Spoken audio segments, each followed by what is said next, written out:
The sky was already bruised with dusk when I saw her again. Same spot. Same time. She stood barefoot by the side of my car, holding a paper crane like it was something sacred. Her dress clung to her knees, damp from the street, maybe from rain, maybe from tears that never fell. She didn't speak. She never did. But tonight, as I fumbled for my keys, she looked up. Just once. And whispered. He said you would know. The paper in her hand fluttered. And I forgot how to breathe. It became a rhythm. Like the ticking of a quiet clock. Every day, just after 6 p.m., she'd be there, standing motionless by my parked car at the edge of the base lot. A little girl, no older than 7, thin as a shadow, always barefoot. Her dark hair hung in wet ropes down the side of her face, and her hands, pale and careful, never let go of the single paper crane she held pressed to her chest. The first few days, I thought she was lost. The next few, I thought maybe she was waiting for someone. By the end of the week, I started to believe she was waiting for me. I began to park farther away, pretending I didn't notice her. But she'd walk, silently, to the same spot. Never chasing, never speaking. Just watching. She wasn't begging. She didn't smile. She didn't cry. She didn't need to. Something about her presence dug under my skin like a splinter. The way she stood there, still, expectant, like a question I couldn't answer. The other soldiers noticed. A few joked about it. Your tiny stalker's back. She giving you trouble, Sarge? Maybe she thinks you're her dad. I laughed along the first time. But by the fourth day, I stopped laughing. There was something in her silence that wasn't childlike. It was heavy. Grown. As if she knew something none of us could see. I tried talking to her once. Knelt down slowly, careful not to startle her. Hey. You okay? No response. What's your name? She didn't blink. You waiting for someone? She looked down at the crane. Then looked back at me. That was it. No words. Just that glance. The wind picked up a little, lifting the hem of her thin dress. I noticed bruises on her legs. Faded, yellowing. Some older than others. Where are your shoes? I asked gently. She looked at my boots. Then back at the crane. I stood. My knees stiff. She wasn't lost. She had chosen that spot. That time. That silence. That night, I didn't sleep. I lay in bed with the dull hum of the ceiling fan overhead, trying to place the nagging familiarity that tugged at me. Her eyes. That stillness. The crane. I'd seen something like it before, not the girl, but the weight she carried. Morning came. The routine took over. Roll call. Training. Reports. But I kept glancing at the clock. 5:55 p.m. I told myself not to look. 6:01. I looked.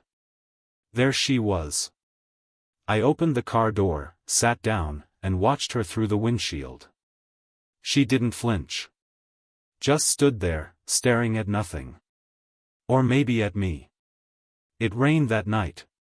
Thin, cold drops like whispers against glass. She didn't move. I stepped out with an umbrella. Offered it to her. She shook her head. And held the crane up, shielding it from the rain. As if that small piece of folded paper was more important to keep dry than herself. I started leaving snacks in a paper bag on the hood of the car. Small things, granola bars, juice, half a sandwich. Each night, when I returned, the bag was gone. But she never ate in front of me. Never spoke. Just stood there. Like a memorial. Like a watchtower. Like a silent promise waiting to be remembered.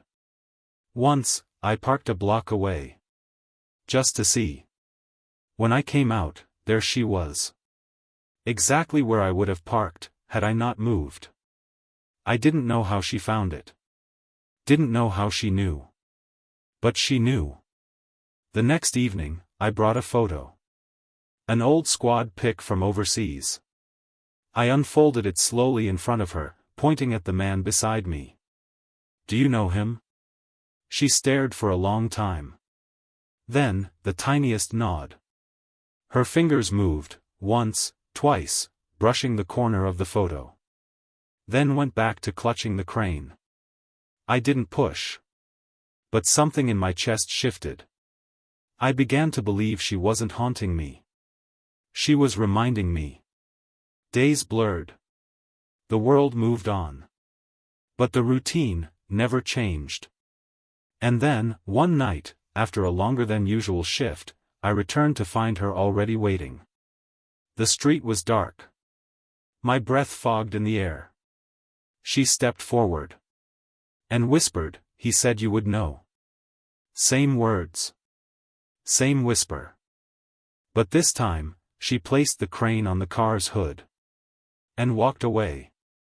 For the first time. Leaving me alone. And the folded memory of someone I had long forgotten to remember. The paper crane sat on my dashboard for 3 days. It didn't fall. Didn't shift. Even through sharp turns and hard brakes. It just stayed there, steady. Like it belonged. By the 4th morning, I couldn't stand the sight of it anymore. But I also couldn't throw it away. Instead, I held it in my hand, stared at its creases, the tiny folds that seemed impossibly precise for such small fingers, and thought about him. Caleb Morris. My closest friend during deployment. The only man I'd ever told about my nightmares. The one who once said, laughing through a mouthful of dust, "If anything happens, just find her. She'll know what to do." I had laughed too. Because nothing was supposed to happen. Until it did. I drove 2 hours out of town. Past the military base. Past the rusted barns and fog-kissed hills. To a quiet place on the edge of a forgotten map. Everpine Military Cemetery. Rows of identical white stones stood like teeth in the earth. The grass was too neat, too trimmed, like grief was something that could be manicured. I hadn't been back since the funeral. Couldn't bring myself to. Until now. I walked slow. Crane in hand. Found the headstone I remembered, even after all these years. Sergeant Caleb Morris, loyal son, father, soldier. 1984 to 2015. A quiet storm. There was a photo etched into the granite. Him in uniform, holding a toddler girl in his lap. She had the same deep eyes I'd come to know too well. Emily. Her name was never written. But now, finally, it had a face. The girl by my car. I knelt. Not out of ritual. Just because standing didn't feel right. I saw her, Caleb. My voice cracked. She found me. I don't know how, but she did. The wind moved through the cemetery like a breath. "I didn't know," I whispered. "I didn't remember what you asked." "Not really." I placed the crane beneath the headstone, weighing it with a small pebble. "I think she's waiting for something. Or someone. I don't know if it's me." The cemetery was empty. Except for an old groundskeeper raking leaves near the gate. As I turned to go, he called out, "Haven't seen you here before." "I served with him," I said, nodding back toward the grave. He looked at the crane. "That hers?" "Yeah." "She been here?" I paused. "No." He adjusted his cap. "Strange. Girl came by a few months back. Didn't say a word. Just stood there all morning. Just stood." My throat tightened. What did she do? She left a drawing. He pointed to the small maintenance shed. I kept it. Meant to laminate it, but never did.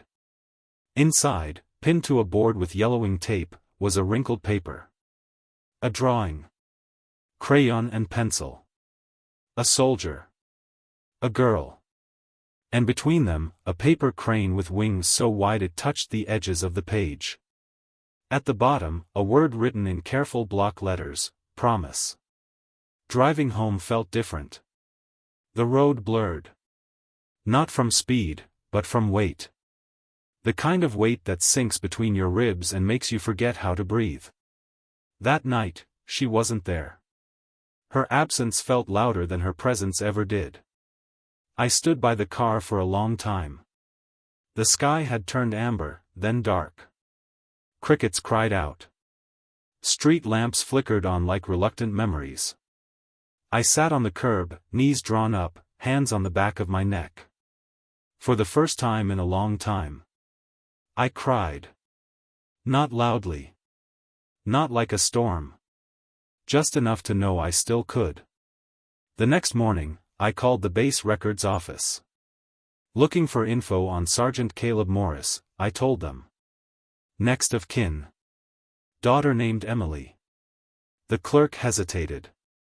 Nothing comes up on our end. You sure about the name? Positive. Strange, he said. There's no dependent listed. I hung up. My fingers trembled. She was never registered. As far as the system knew, she didn't exist. I drove by the car lot that evening anyway. Didn't expect to see her. But I parked. Waited. And at exactly 6:04, she emerged from the alley behind the laundromat. Shoes still missing. Dress still damp. Crane in hand. But this time, when she reached the car, she didn't stop beside it. She walked to the passenger side, and opened the door. Climbed in. And for the first time, she spoke without whispering. Can we go there again? My heart jumped. Where? She looked straight ahead. To where he's sleeping. I nodded slowly. Yeah, I said. We can go. She exhaled. Just once. Then placed the crane back on the dashboard. Like it never left. The house was quiet. Too quiet for two people trying to exist in it. She sat on the couch, legs tucked underneath her, back straight, hands folded around a cup of lukewarm cocoa she wouldn't drink. I didn't know how to start. Small talk didn't belong here. Not in this strange limbo between guardian and ghost. So I went to the old box. It had been buried in my closet for years, the kind of box you don't open unless something inside your chest demands it. Inside were the photographs. Letters. Dog tags. And dust. So much dust. I pulled one photo from the pile, one that had always made me smile once. Now it only made my chest tighten. It was taken on a rare sunny day in Kabul. Caleb was shirtless, grinning, his arm around my shoulder, a paper crane perched on his helmet. In his lap, a toddler girl in a pink jumper. Her hand reaching toward the crane. Her eyes half closed from the sun. She looked small. Safe. I turned it over. Faded handwriting read, Emily, age 3, August 24, 12. I carried the photo out to the living room. She looked up. Her face didn't change. I sat beside her and held it out. Do you remember this? She didn't touch it at first. Just stared. Then her fingers moved, tentative, like they were remembering how to feel. She traced the photo's edge. Then the crane. Then Caleb's face. She nodded. My dress was itchy that day, she said. Voice small, like something that didn't want to wake. I managed a small smile. You remember that? She nodded again. And Daddy said I could hold the crane, but I squished it. Her voice cracked, just barely. He didn't get mad. She didn't cry. But she blinked more than usual. I sat back, letting the silence settle. Some silences are meant to breathe. I didn't know you were still here, I said finally. No one came, she whispered. I felt her words in my gut. After the funeral, I began, I didn't ask. I thought your family. She shook her head. They went away after. Who? Grandma. Mommy. Everyone. And you? She looked at me then. Eyes like a still lake just before the wind. I waited. He said you would come. Later that night, while she slept curled on the couch, her knees pulled to her chest, I sat at the table and unfolded each letter Caleb had written me. They were dated over several months. Some were torn at the corners, some stained. But they all had one thing in common, Emily. She folds cranes when she misses me. I told her it keeps me safe. Her hands are too small but she tries anyway. If I don't come back, tell her she did good. She trusts you. Even if she doesn't remember yet. I found one sealed envelope. No return address. Just my name. I opened it slowly. The handwriting was rushed, tired. Hey brother. If you're reading this, I guess you're the last man standing. Don't carry guilt. That's mine to hold. Just find her. She doesn't need perfect. She just needs someone who won't leave. Show up. That's all. She'll take it from there. I stared at the words until they blurred. Then I folded the letter into a crane. It wasn't neat. My hands shook. But it was the first one I'd ever made. The next morning, she found it on the table. She looked at me, then at the crane, then back. You folded this? Yeah, I said, rubbing my eyes. I'm a rookie. She picked it up gently, like it might crumble. It's not bad. A pause. He said you'd be bad at it. I laughed, the sound catching in my throat. Yeah, well. He wasn't wrong. She went to the drawer, pulled out an old box, water-stained, edges chewed. Inside were dozens of cranes. Some torn. Some perfect. All carefully kept. One for each day, she said. I didn't stop. My throat tightened. All this time, you were folding? She nodded. So he wouldn't fade. That afternoon, we folded together. Side by side at the kitchen table. Paper rustling. Fingers moving. No words needed. Because grief, when folded gently, becomes memory. And memory, when shared, becomes something almost like peace. It began with a call. A simple call, made with the kind of hopeful dread that always ends in silence. Hi. I'm trying to find information about a child, Emily Morris. She's the daughter of Sergeant Caleb Morris. He died in 2015. I believe she may have been missed. The woman on the other end sounded tired. Detached. What's your relation to the child? I hesitated. I served with her father. She tapped keys. Asked for spellings. Dates. Then said flatly, we don't have an Emily Morris listed. No school enrollment. No welfare records. No guardianship claims filed. Nothing? Another pause. Are you certain she exists? My stomach dropped. She's sitting on my couch. That night, I watched her sleep again. She'd moved from the couch to the corner near the heater, curled in a blanket like a kitten. Her breathing was light. Shallow. The kind of sleep you only find when you've never known safety. I sat in the kitchen, phone in hand, reading and rereading every thread I could find about missing children, military dependents, and custody laws. There was nothing. No paper trail. No emergency contact. No digital footprint. Emily Morris was invisible. The next morning, I took her to the abandoned housing unit near the base. She hesitated as we approached, fingers curling into her palms. "Was this where you lived?" I asked softly. She nodded once. Inside, it smelled like wet dust and old memory. There were faded crayons on the walls, rough shapes of trees, a sun with no face, a lopsided heart. In the corner, a blanket. A dented tin lunchbox. A doll missing one eye. This was her life. This was where she waited. Alone. Forgotten. I knelt beside the doll. "You stayed here the whole time?" Emily stood in the doorway. "I folded cranes," she said quietly. "I waited for someone to remember." Her voice wasn't angry. Just tired.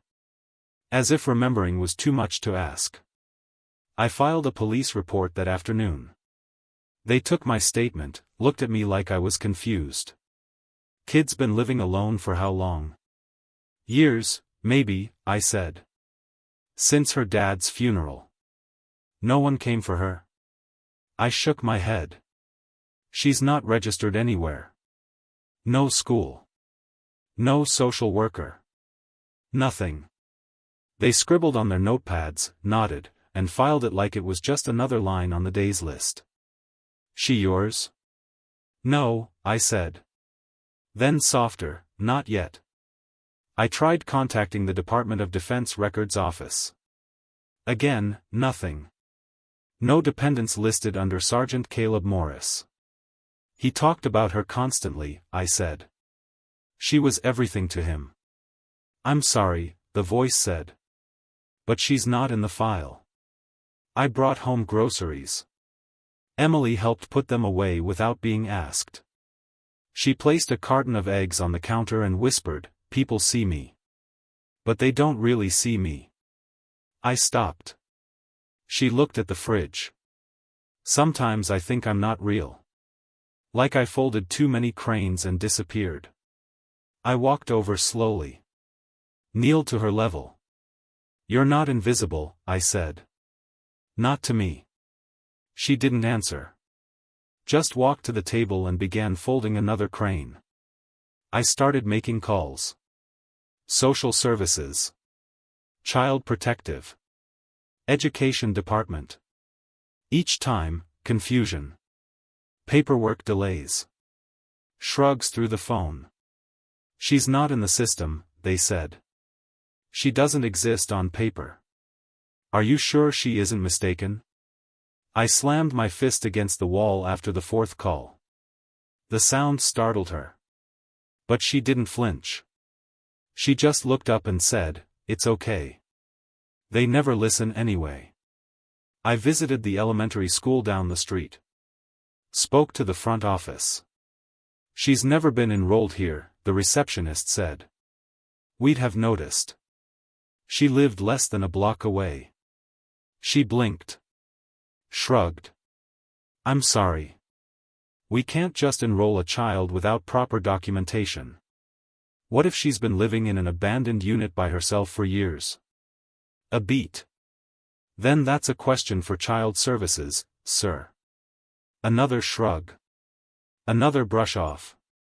At home, I sat at the table, my hands wrapped around a cold mug. Emily folded silently beside me. "Do you want to go to school?" I asked. She shrugged. "I want to go where people stay." Her cranes filled the table, an army of folded memory. "I want to stop folding," she whispered. I looked at her. "Why?" She folded one more. Her fingers didn't pause. "Because folding means waiting. And I don't want to wait anymore." That night, I typed a letter. To anyone. Everyone. Local officials. Veterans Affairs. The press. I told them about a girl who lived alone in silence. About a soldier who died believing his daughter would be safe. About a system that forgot. And a promise that still needed keeping. I hit send. And turned to her. She was watching me. Did you write to them? Yeah. Will they answer? I didn't know. But I said, they will now. She climbed onto my lap and placed the last crane in my hand. You're folding now, too, she said. I nodded. Together. The house began to change. Not in big ways. Not in paint or furniture. But in the quiet things. The sound of 2 footsteps instead of 1. The light left on in the hallway. The cranes, once stacked in silent towers, now tucked onto shelves like artifacts of grief that had been acknowledged, but no longer worshipped. She still folded, but less. And when she did, she smiled sometimes. Small, almost embarrassed smiles. Like her hands had muscle memory, but her heart was learning something new. One morning, while making toast, she asked, "Do you think he knew?" "Who?" "Daddy. Do you think he knew he wouldn't come back?" I looked at her. She was sitting cross-legged on the kitchen chair, her hair falling over one shoulder. "I think he knew it was possible," I said gently. She was quiet. "I think that's why he taught you how to fold cranes." Her eyes stayed on the plate in front of her. "He said paper keeps memory safe." Then, softer. "But paper rips." That night, I opened the locked box at the back of my closet. The one I hadn't touched in years. Inside was a bundle of letters, all from Caleb. Some written during missions. Some from base. Some I never opened. I laid them on the table beside her cranes. "Your dad," I said, "was a terrible speller." She cracked a smile. We read them slowly, like each word was sacred. She'd stop sometimes to ask questions. "What's FOB? Why did he call you Tinman? Did you really eat grass on a dare?" I answered each one. And with every story, I watched her rebuild pieces of him in her mind, not just as a soldier, but as her dad. The letters weren't just memories. They were blueprints. Of the man he was. And of the promises he tried to keep. One letter caught her attention more than the rest. It was shorter. Scrawled in quick handwriting. "If you're ever reading this, M. I didn't mean to go. I tried to come home. But if I couldn't, I wanted you to have someone better than me. Someone brave enough to stay." She didn't cry. She just folded the letter slowly, carefully. And handed it to me. "Can we fold it together?" We did. Each crease was slow. Intentional. Her hand guided mine. A small ritual of connection, of letting go and holding on at the same time. When we were done, the crane was rough around the edges, uneven. But beautiful. She placed it in the center of the table. "This one's not for memory," she said. "It's for today." The next day, I filed for emergency guardianship. The process was heavy: paperwork, interviews, fingerprints, proof of housing, income. I didn't know if it would work. Didn't know if they'd trust a single man with a scarred military record and no blood relation. But I tried. Because she was trying. And when someone folds 1,000 cranes in silence, the least you can do is give them your voice. During one interview, a caseworker asked, "Why now? Why this child?" I looked at her. And said the only thing I truly meant. Because no one else came. Emily stayed close that week. Not out of fear, but caution. Like the world had let her down so many times that even kindness was suspect. But each night, she unfolded one old crane, smoothed it flat, and refolded it. "I'm giving them new wings," she said. One afternoon, I came home to find her folding in the living room. But this time, there were 2 sets of paper. One for her. One for me. I sat beside her without speaking. She handed me a square. "Crease the corner," she said, patient. I fumbled it. She laughed. Actually laughed. "You're getting better." I looked at her. "You too." She paused. Then leaned against me, the side of her head on my arm. "I don't fold because I'm waiting anymore," she whispered. "I fold because I remember." That night, I hung the newest cranes above her bed, a string of soft wings that fluttered in the breeze from the cracked window. She watched from under the covers. "They look like they're flying," she said. "They are," I told her. She smiled. And finally, closed her eyes with ease. I stood in the doorway for a long time. Watching her sleep. Listening to the paper rustle. And I realized. The promise wasn't just Caleb's. It was mine now. And this time. It would be kept. There are certain things you can't unsee. Like your own eyes, when they finally look back at you with honesty.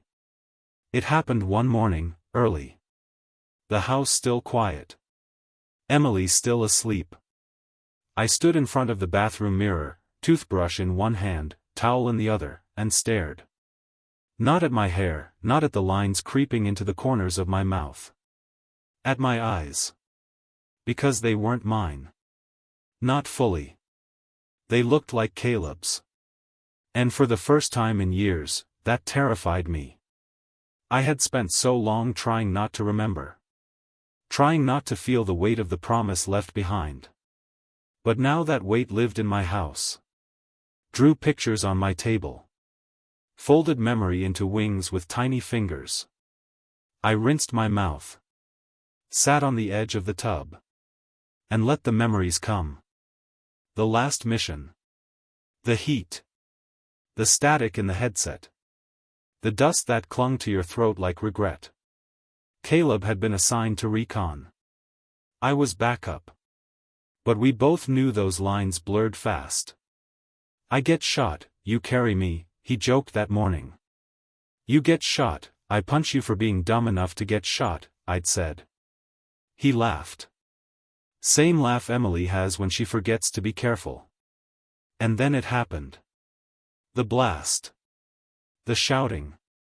And the stillness afterward. I carried him. Like I promised. But the damage was already done. He died with my name on his lips. And his daughter's in his pocket, a photo, folded 4 times. That memory came back like a slap. I pressed my hands to my face. Tried to breathe. I had run. Not from the mission, but from the aftermath. The funeral. The custody. The guilt. I thought distance would dull it. But it didn't. It just delayed the moment I'd have to face the man in the mirror. That day, I took Emily to the lake. It was cold, the wind sharp, but she didn't mind. She sat on the dock, legs dangling over the edge, a piece of paper balanced on her knee. "What's that one for?" I asked. She didn't answer right away. Then, softly, "This one's for forgiveness." I sat beside her. She looked at me. Not like a child. Like someone who had learned to read the space behind people's eyes. "Do you forgive him?" I asked. "For leaving?" She shook her head. "For dying?" She was quiet. "Then, I think he didn't want to." "So yes." I watched the wind tug the paper slightly. "And me?" I asked. She looked surprised. "For what?" "For not coming sooner." She folded the crease slowly. "I waited a long time," she said. "But, you still came." That night, I pulled down a shoebox from the top shelf of my closet. Inside was my old uniform. Medals. Badges. And a photo of me and Caleb in front of a burnt-out Jeep, grinning like idiots. I hadn't worn the uniform in years. Not since I left. But I laid it out on the bed. Because part of honoring a promise is standing where you once fell. The next morning, Emily watched me button the jacket. You look different, she said. How so? Like you're going somewhere. I smiled. I am. Where? To get things right. I went back to the Veterans Affairs office. Filed more paperwork. Applied for official guardianship. I signed every form with a steady hand. No more hesitation. No more hiding. I told the caseworker everything. About the promise. The silence. The waiting. She looked at me for a long time before asking. Why now? I didn't blink. Because if I don't, I won't recognize the man in the mirror anymore. Later that day, I passed by the hallway mirror again. Stopped. Looked. Still tired. Still scarred. But there was something else now. A man trying. And that felt enough. For now. That evening, Emily handed me a drawing. 3 figures. One tall, in uniform. One small, holding a crane. And in the background, a man made of clouds, smiling down. I touched the corner of the page. You drew him. She nodded. I don't want to forget what he looked like. You won't. She pointed at the figure in uniform. That one's you. I smiled. Then paused. What am I doing in the picture? She looked up at me. Keeping promises. The courthouse smelled like old paper and coffee left too long in the pot. Its walls were too white, like someone tried to scrub out every trace of feeling. Emily held my hand tight, her small fingers lost inside my palm. She wore a navy dress we bought at the thrift store 2 days ago. It still had a price tag thread we missed, dangling at the sleeve. She didn't speak. Didn't ask questions. But her eyes didn't leave mine. The waiting room had cracked tiles and a flickering ceiling light that buzzed like an irritated wasp. Across from us, a man in a wrinkled suit tapped on his phone. Another couple whispered too loudly in Spanish. No one looked at us. But I could feel the weight of what we carried. A little girl who didn't legally exist. A soldier with no legal claim to her. And a folded paper crane in my coat pocket, the last one she'd made the night before. For luck, she whispered, slipping it into my hand. When they called our names, I stood. Emily didn't let go. We walked into the courtroom together, slow, steady, like every step was another piece of our story unfolding under the eyes of strangers. The judge was an older woman. Stern but not unkind. She glanced over her glasses, took in Emily first, then me. You're requesting emergency guardianship of the child? Yes, Your Honor. No biological relation? No, ma'am. And no prior legal custody arrangements? None were ever made. She leaned back. Tell me why you believe you're the best placement for her. I breathed slowly. And told the truth. About the deployment. About Caleb. About the promise made half in jest, half in hope. About the girl who stood by my car every day without a word. About the doll in the abandoned housing unit. The cranes folded in silence. The letters from a father who never got to come home. She waited, I said, voice trembling. Not for family. Not for comfort. She waited for someone who would show up and not leave. I looked at Emily. She waited for me. The social worker took the stand next. Her report was cold. Factual. Child was found living alone in unsafe conditions. Malnourished. No record in state databases. No prior foster placement due to administrative oversight. The judge raised an eyebrow. Oversight? Yes, Your Honor. She slipped through. Slipped through, the judge repeated. Like she was tasting the phrase and finding it bitter. The social worker continued. Mr. Reeves has no parental training. He's single. Lives in modest conditions. And the bond appears to stem from trauma. I felt the room stiffen. Emily's hand squeezed tighter. However, the worker added, the child shows marked emotional stability in his care.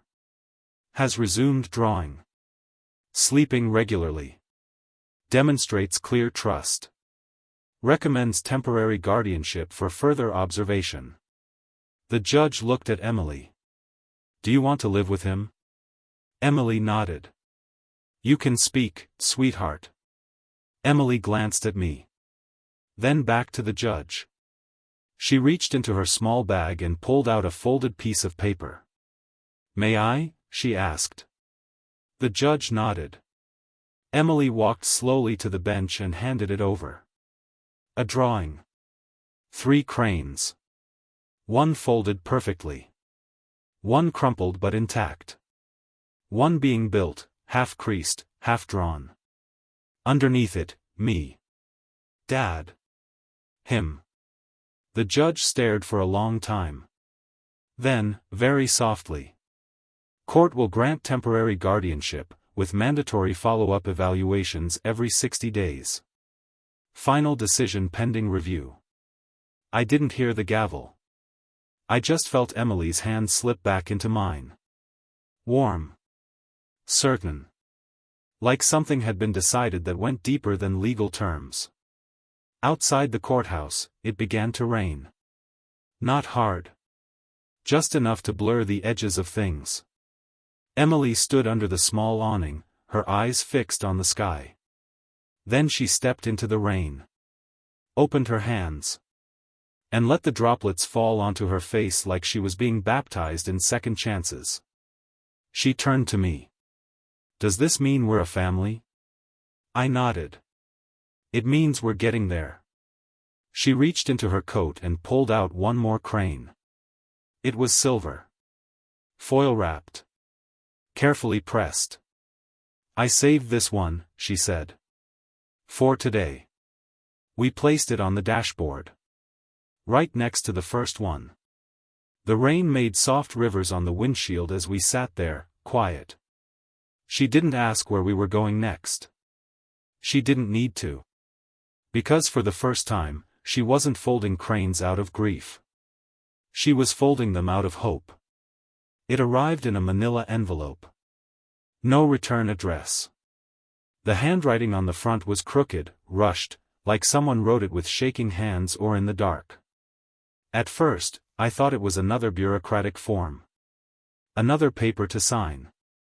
But when I tore it open, something inside me paused.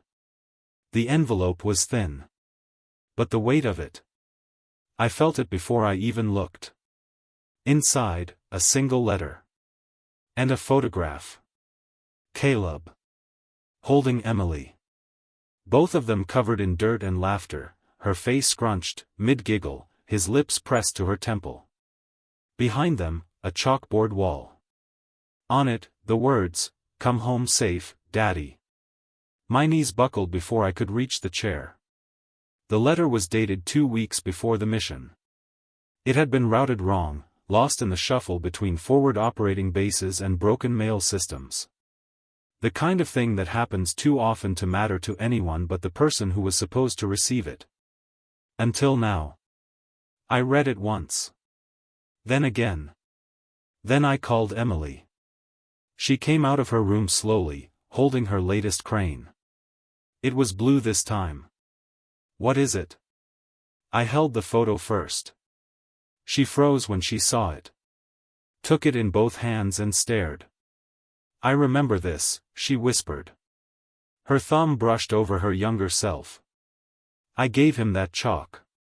Then I handed her the letter. Do you want me to read it out loud? She nodded. We sat together on the couch, her legs over mine, her head on my shoulder. I unfolded the paper. And began. Hey Tinman. If this reaches you. I hope it's because I chickened out of handing it to you face to face. You always were better at goodbyes. I suck at them. Always have. I'm not afraid to die. You know that. But I'm afraid she won't understand why I had to go. And if I don't come back, I'm afraid she'll think I didn't try hard enough.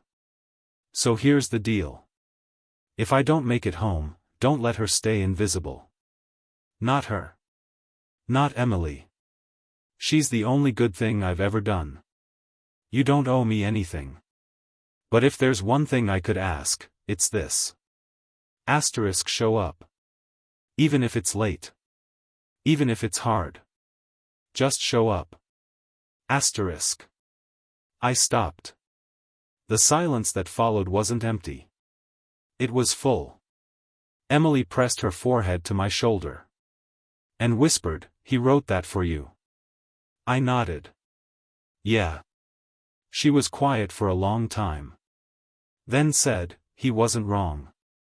You showed up." We folded the letter together. The edges were delicate. The paper thin. But our fingers worked carefully, not to preserve it, but to honor it. When we finished, the crane looked different. Worn. But strong. I placed it on the shelf above the table. Next to the drawing she'd made of the 3 cranes.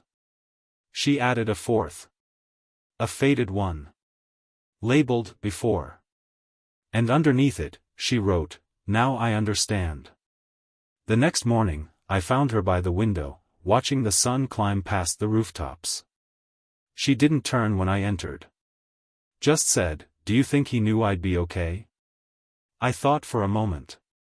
Then said, "I think he hoped you'd never have to be strong. But he knew you would be."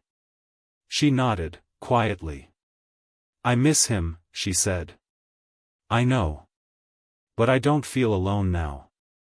I walked over, put my hand on her shoulder. "You're not." Later that week, I framed the letter, unfolded, in its raw form, and placed it above the mantel. Emily stood next to me, arms crossed. Think people will ask what it is? Maybe. What will we say? I looked at her. We'll say it's a promise someone kept. Even if it took a little time. That night, she chose not to fold a crane. Instead, she drew one. Big. Messy. With wings that reached the edges of the page. Inside it, she wrote. Some letters take a while to arrive. But they still find the right hands. And just below that, a small line. Almost too faint to see. I'm not waiting anymore. She didn't say it out loud. But I felt it anyway. Like sunlight through a cracked door. Quiet. Warm. Certain. The backpack was too big for her. It made her look smaller than she already was, like the weight of it might pull her backward if she didn't keep walking forward. Inside it, 2 pencils, a lunch I packed too neatly, and 1 paper crane folded in tissue, tucked into the front pocket like a note you never say out loud. It was her first day of school. Not just this year. Her first, ever. She stood at the edge of the school gate like it was a border she wasn't sure she was allowed to cross. I knelt beside her. You nervous? She nodded, once. I adjusted the strap on her shoulder. You've already survived things most of these kids can't imagine. She looked up at me. That doesn't mean I know how to make friends. I smiled. You don't need to make them today. Just, be open. She looked back at the gate. Then reached into her pocket and held out the crane. For you, she said. Isn't it for luck? She shook her head. For remembering. The bell rang. The yard filled quickly, color and noise and energy spilling across concrete. She walked in slow. Deliberate. I stayed by the fence, watching her disappear into the sea of movement. And for the first time in weeks, I wasn't afraid of losing her. I was afraid of what she might lose inside herself, the silence she had survived with, now rubbing against a world that might not know how to listen. At noon, I waited in the car. Watched the doors. Kids poured out in waves, some laughing, some dragging their feet. Then I saw her. She wasn't crying. But she wasn't smiling either. She walked straight to the car, opened the door, and got in. Closed it softly. "I dropped my crane," she said. I looked at her. "And?" "They stepped on it." I winced. "I'm sorry." She pulled out what remained, a crumpled corner of the wing, barely recognizable. I wanted it to last. We sat in silence. Then she whispered, "They laughed at me." "For the crane?" She nodded. "They said it's just paper. That it doesn't mean anything." I gripped the wheel. Tried to swallow the anger. She looked out the window. "They don't understand." "That's okay. I just wish it didn't feel like it broke something." That night, we sat at the table. She didn't fold anything. Just stared at her fingers like they'd forgotten what they were for. I placed a new sheet of paper in front of her. Said nothing. Eventually, her hands moved. Not fast. Not confident. But honest. The crane was smaller. Crooked. But it was hers. She placed it next to the broken one. Then said, "Some people think paper isn't strong. But it holds everything I remember." The next day, I tucked a new crane into her backpack without telling her. She found it at lunch. She told me later that she didn't show anyone. Just held it. And that was enough. For now.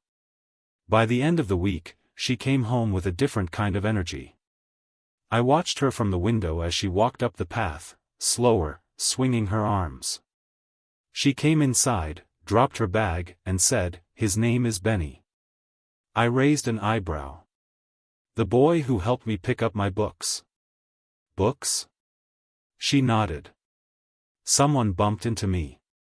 Everything spilled. Cranes too." I braced myself. But Benny helped. He didn't say anything mean. He just smiled and said, "Cool bird." Later, she showed me a new drawing.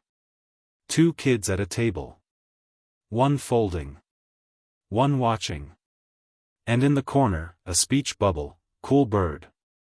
She folded a new crane and wrote "Benny" on the wing. "Think I can give it to him?"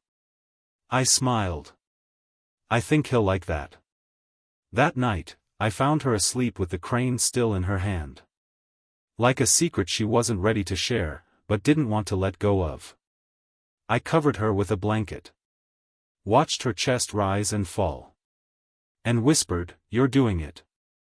Little by little. The next morning, I packed her lunch and found a note in my coat pocket. A scrap of paper. Folded like a square. Inside, a stick figure of me, holding her hand. And above it, in her crooked handwriting, "You don't have to wait at the gate anymore. I'll be okay." I didn't wait at the gate that day. I stood back. Watched her walk in. Head high. Backpack bouncing. No cranes in hand. But in her pocket, I knew, there was one. Just in case. The letter came on a Thursday. Thick envelope. Government seal. The kind that sits in your mailbox like a weight you can already feel before you even touch it. I opened it at the kitchen counter, heart already pounding in some rhythm I hadn't felt in years. The words were clear. Formal. Final. You have been called to active reserve duty. Deployment set for 30 days. I sat down slowly. Stared at the paper. The past clawed its way back into the room. And suddenly, I was 24 again. Holding Caleb's helmet. Wondering how to tell a little girl that her world would shift again. Emily came home late that afternoon, chattering about art class and a dog that got loose on the playground. Her laughter filled the house. For a few moments, I just listened.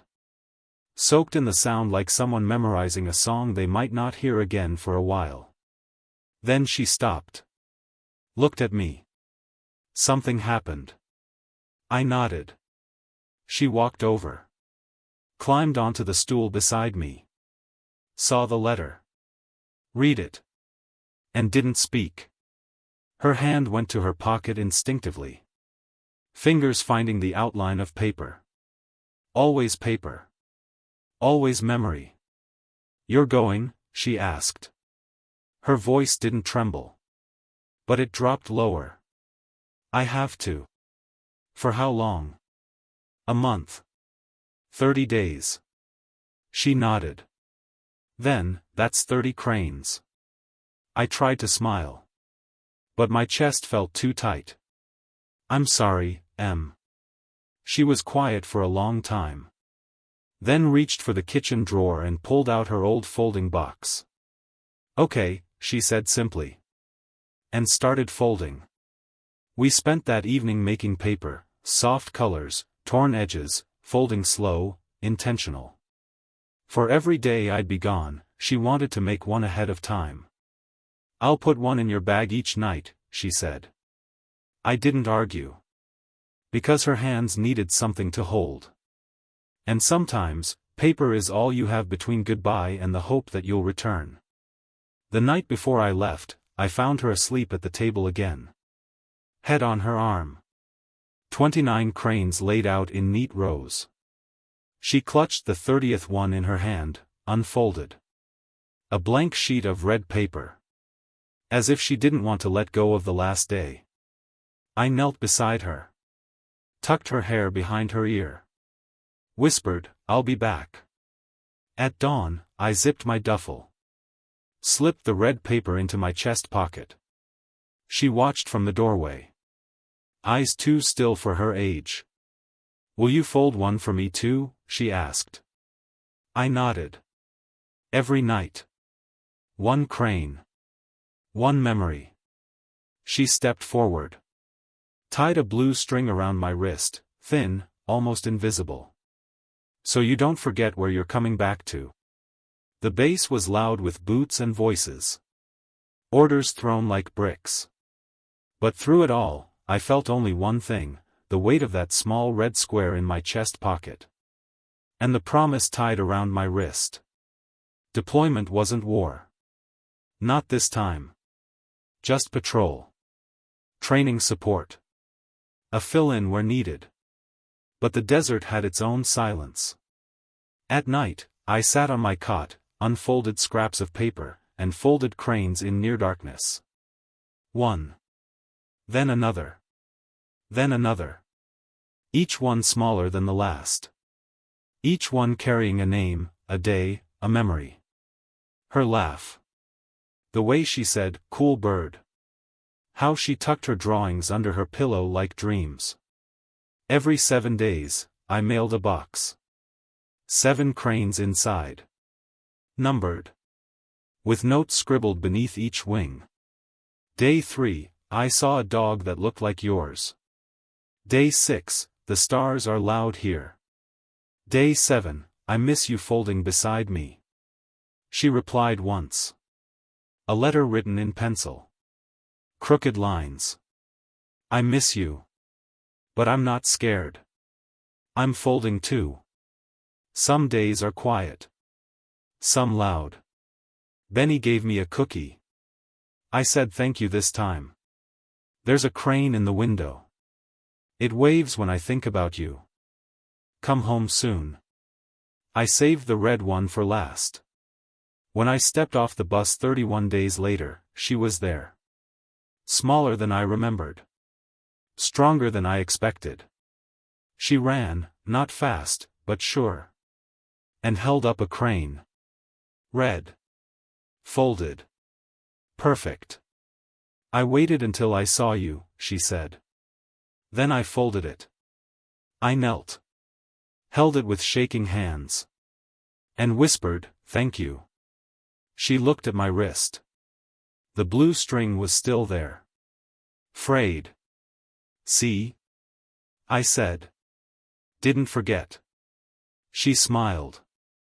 Then placed the red crane in my hand. Now you're home. That night, we unfolded every crane we made during the days apart. Laid them in a spiral on the floor. 31 moments. 31 days we didn't break. And in the center, the red one. A symbol. Not of distance. But of return. They hung from the ceiling like a sky we built ourselves. Cranes, paper ones, in every color you could think of. Red. Yellow. Blue. Ivory. Each with numbers written on their wings in pencil, like a calendar that folded instead of flipped. 30 from me. 30 from her. And one red crane, in the center, gently spinning whenever the wind slipped through the open window. A month had passed since my return. The house felt steady. Not perfect. But no longer held together by just memory. Emily had grown louder, not in volume, but in presence. She hummed sometimes. Talked to herself while she drew. Forgot to ask permission before opening the fridge. That's how I knew. She trusted the space. She trusted that it wouldn't vanish. One morning, I found her in the hallway, staring at the cranes. You think they remember? She asked. Who? The cranes. Do they remember what we felt when we folded them? I looked up at them, some perfect, some sloppy, some bent with the creases of tired hands. I think they remember everything. She nodded. Then walked on, like the answer was enough. At school, her teachers noticed. She's participating now, one said. She asked a question in math. She made a joke. A funny one. They didn't know the story. Not fully. But they knew something had shifted. One teacher asked if she could write about her cranes for a class assignment. Emily said no. It's not finished yet, she told me later. Not until when? I asked. Not until someone else folds one with me. She started carrying extra paper to school. Not to fold, just to give. A quiet offering. By the end of the week, 2 classmates had their names on wings. Do they understand? I asked. Not really, she said. But they don't laugh anymore. That was enough. On Sunday afternoons, we began folding together again.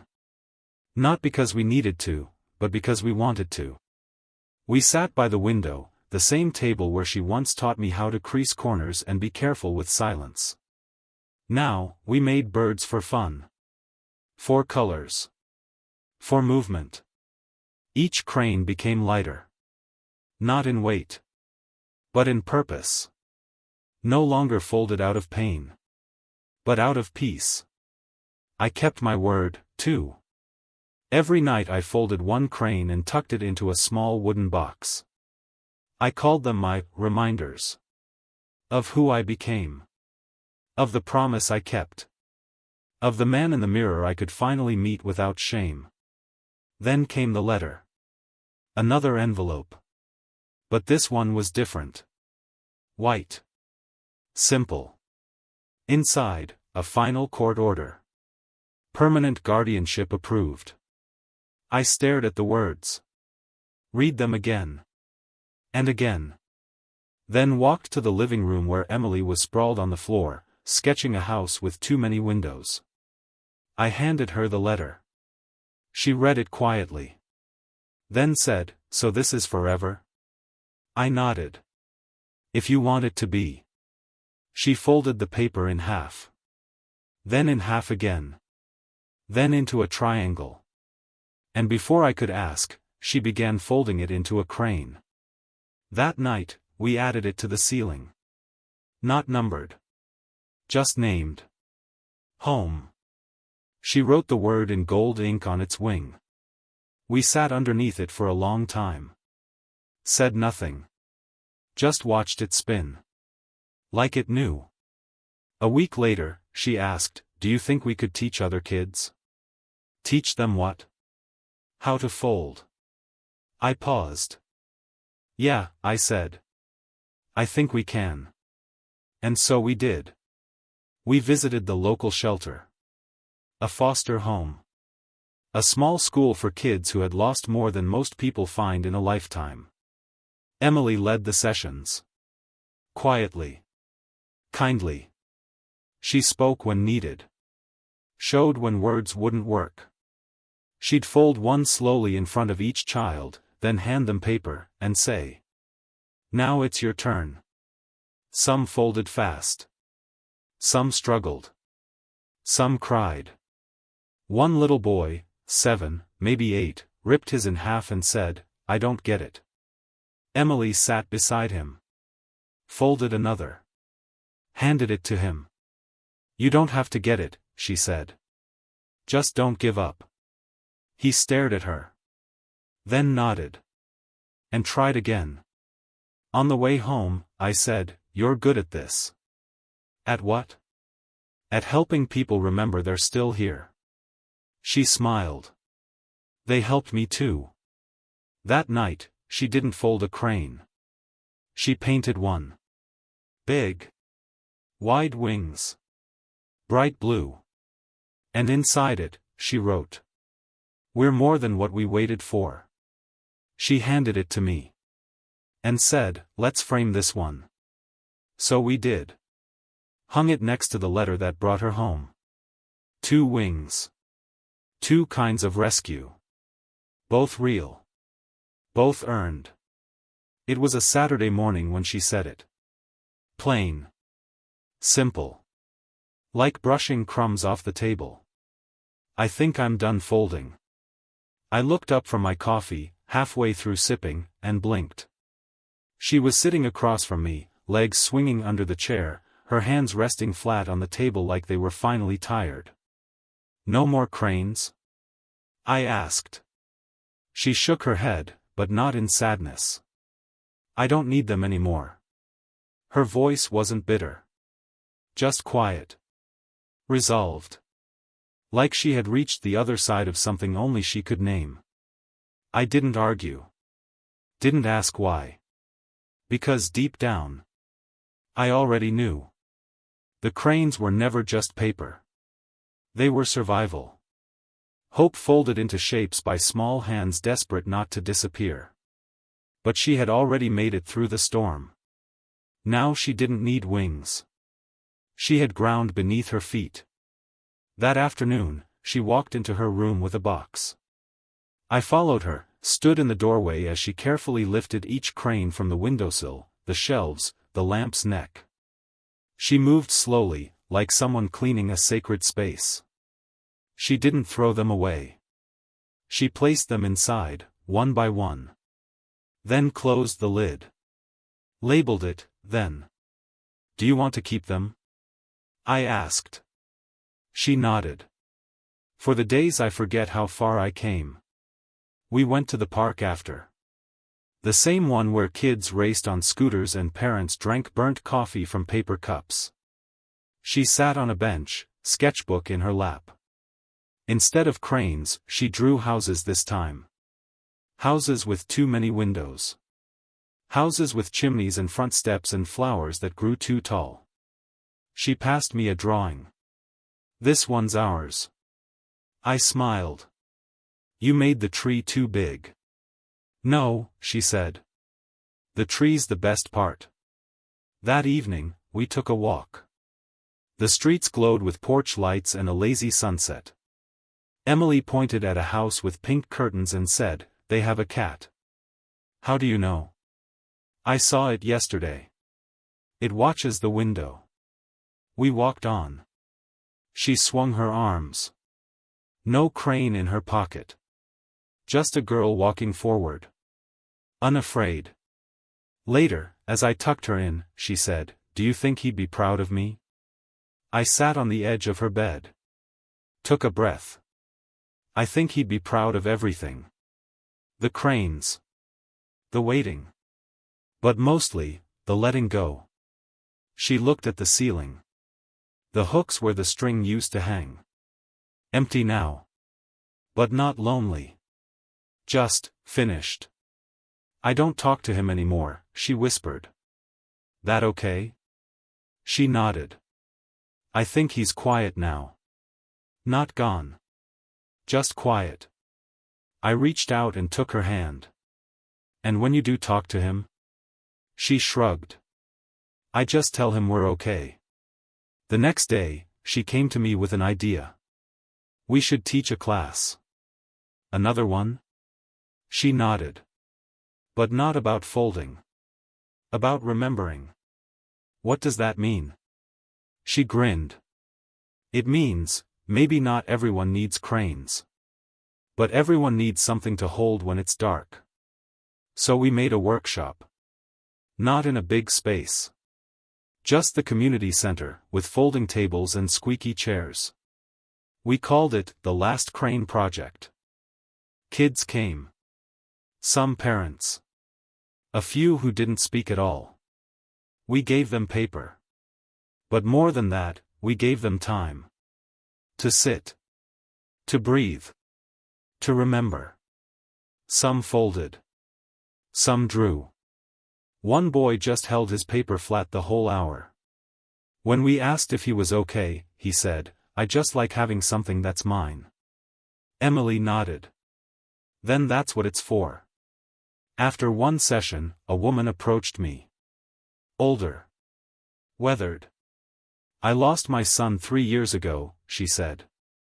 I've never known what to do with that kind of silence. I didn't know what to say.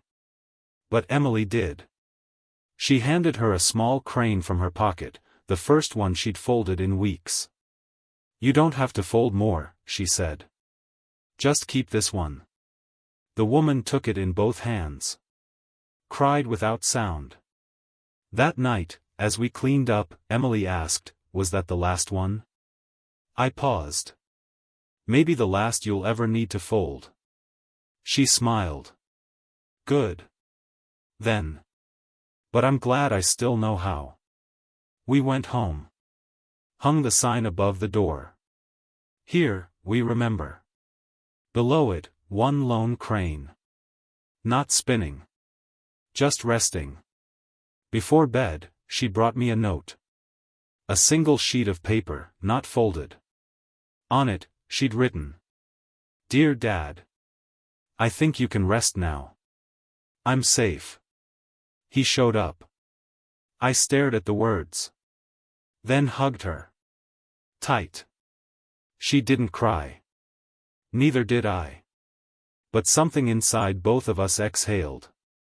Long, slow. Grateful. The last folded crane sat on the shelf. Not as a symbol of pain. But as a reminder. That we had survived the waiting. And that sometimes, letting go, is the bravest fold of all. 1 year later. The crane still sat in the box marked then. We didn't open it often. Not because we were afraid to. But because we didn't need to. That chapter had already turned its final page, softly, like a breath. Now we were somewhere new. And for the first time, the world didn't feel like it was holding its breath around us. Emily ran a chalk line across the sidewalk, squinting at the sun. Too straight, she asked. I leaned on the porch railing, sipping lukewarm tea. It's perfect. She grinned. I want the kids to start here. The chalk means safety zone. Rescue zone, I corrected. She nodded. Same thing. We'd opened the Children's Safety Center 6 months ago. A narrow building at the edge of town, next to the community garden and across from the firehouse. Just 2 rooms and a field out back. But to some kids, it might as well have been the moon. A place where no one yelled. Where the only thing you had to carry was your name. And sometimes not even that. We called it the Crane House. Emily picked the name. Said it sounded like it belonged to everyone, even those who didn't know how to fold. She taught the safety lessons with laminated cards. Where to go if it floods. What to do when you're alone. How to pack a grab bag. But she always ended the sessions with something else. Not just instructions. A story. About a girl who waited too long. About the soldier who didn't know he'd made a promise until it nearly broke him. And about paper. So much paper. Folded not to escape, but to survive. One afternoon, a boy with a scar across his chin asked, "Is that story real?" Emily looked at him for a long time. Then said, "Yes. But the good part wasn't the rescue." "What was the good part?" he asked. She smiled. "The part where no one had to wait anymore. We framed the red crane and hung it in the front room. Below it, a plaque, 'Every child belongs inside the rescue zone.'" Emily added her own touch. A map. Drawn in crayon. Houses. Trees. Streams. And circles, large ones, around every corner of the town. At the top, in looping letters. "Nowhere is outside." One Sunday, we visited Caleb's grave. She hadn't been back since that first day. Not because she couldn't. But because she wanted it to matter when she did. She carried a crane with her, not from the old box, but freshly folded that morning. Sky blue. Gentle wings. We stood beside the headstone. Wind tugged at her coat. She knelt, placed the crane at the base, and whispered, "You were right. I just needed someone to stay." She looked at me. Smiled. "I think he can rest now." I placed a hand on her shoulder. Said nothing. Because in some moments, silence is the only way to say thank you. On the drive home, she rested her head against the window. The town passed in soft blurs. Shops. Lampposts. Sidewalks where she once stood barefoot, clutching a crane like it was her only anchor. Now, her hands were empty. But her heart, full. Back home, we sat on the porch. She pulled out her sketchpad. Drew something slowly. Carefully. Then handed it to me. A picture of us. Standing in front of the crane house. A string of cranes hanging above the door like wind chimes. Kids smiling around us. In the corner, a figure made of clouds. Faint. Watching. Always watching. I looked at her. "You still talk to him?" She nodded. "Not with words." "With what, then?" She tapped the page. "With this." The sun began to set. Orange light spilling over the rooftops. We sat quietly, watching the sky shift. No words. No folding. Just peace. And then she said something I'll never forget. "I used to think waiting was all I was good at." I looked at her. "And now?" She smiled. "Now I know I'm good at helping people stop." We closed the door. The porch light clicked on. Inside, the house was warm. Lived in. Safe. I passed by the old box of cranes once. Didn't open it. Just ran my hand over the lid. A thank you. A goodbye. A promise kept.